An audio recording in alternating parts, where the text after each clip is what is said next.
Xcel Energy now says only 24,000 customers are currently in the dark. That is much less than the 150,000 customers who were without power at the height of the storm yesterday. Core Electric also says people in Clear Creek, Jefferson, and Park counties are also without power. Others preparing for another possible shutoff of their electricity overnight. Your reporter, Kirsten Roth, is live in Jefferson County for us. And Kirsten, the idea of more outages is not sitting well with everybody. Yeah, for a lot of people here in Jefferson County, a prolonged power outage for an undetermined amount of time is uncharted territory. I spoke with several community members who say they felt left in the dark, both literally and figuratively. We are staying at my parents' house, but our neighbors decided to hunker down and ride out the power outage. Mallory McKenna, her husband, and their 2 children have a place to stay for the weekend, but she's setting up a generator to lend to her neighbors. Because we've been kind of told we're not sure when it's going to come back, and it's supposed to be out still tomorrow. So I'm going to let our neighbors borrow it, just trying to find all the bolts to get this handle back on, but I'm going to let our neighbors borrow it for their fridge, charge their phones, do what they need to do, so just kind of carry the food. The McKennas moved to Lakewood from Florida earlier this year. Please let it turn on so we can go home tonight. And are used to power outages due to hurricanes. But the lack of electricity means they're clearing out their fridge and moving the Christmas party they were set to host elsewhere. It's hard to happen right before Christmas, but you know, you got to do what you got to do and hopefully try to help out the people around you as best as you can. Absolutely, glad to help you guys out. Meanwhile, neighbor Todd is grateful for the generator to provide some basic needs. I'm going to plug in the refrigerator and some lights and maybe work on my computer a little bit today, hopefully. Over in Morrison, Proline training facility owner Alex Cardnero spent around 24 hours without power at home and at his business, where he had to cancel training sessions this morning. He felt he wasn't given an appropriate notice. There's no heads up, there's no preparation. It just puts us as a business owners and someone who's living in a house in a little bit of a complication, because you get to the house and you think, oh, it's gonna be nice, I'm gonna have my power back. There's no power. You go to work thinking, okay, I'm gonna get some power there so I can charge my electronics or anything I need. There's no power there. Although his power is back on, there's still a possibility it could be shut off again. For Alex, it's been a wake-up call to make sure he's prepared in the future. You're not in a position of what do I do now? I also spoke with people from a restaurant near Alex's gym that had to close early yesterday and open late today, but they say they were able to save their food by placing it on dry ice overnight. Every member in the community has a different story on how it's impacted them. Live in Jefferson County, Kirsten Roth covering Colorado First. They sure do, and it's going to continue, Kirsten. Thank you. Our team coverage continues now with your reporter, Jasmine Arenas. Yeah, Jasmine, Xcel saying more power shutoffs expected early tomorrow morning.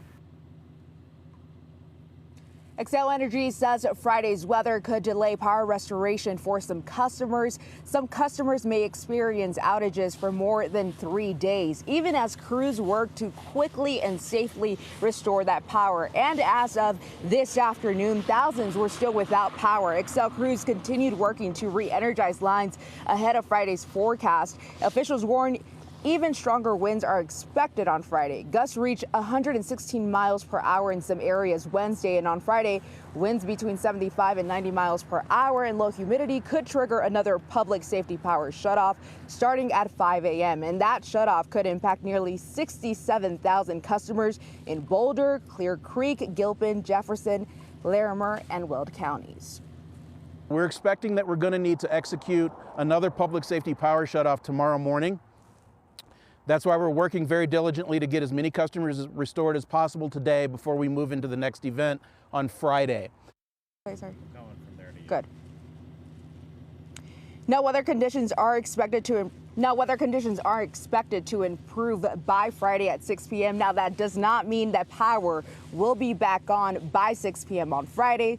So some customers may still see no power going into Saturday morning.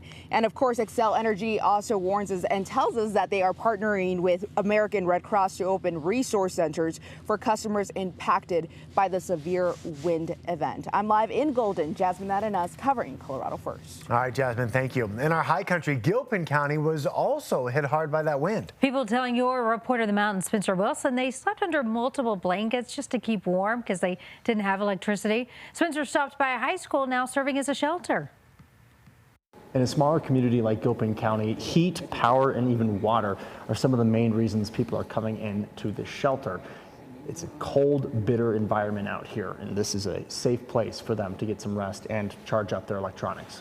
You can tell by the wind-sheared ice and snow in the parking lot. Gilpin was hit hard by the winds last night. When the power, water, internet, and cell service went down, Susan Sapanik says it took her by surprise. It's a caveman age. It's really, it makes you realize how reliant we are, on everything. She says in her 30 years living up here, she's never been without power this long. I'm a mountain woman. I have backup things, but no, I've never been this long without power. So even in 7 feet of snow, we still had power and a landline.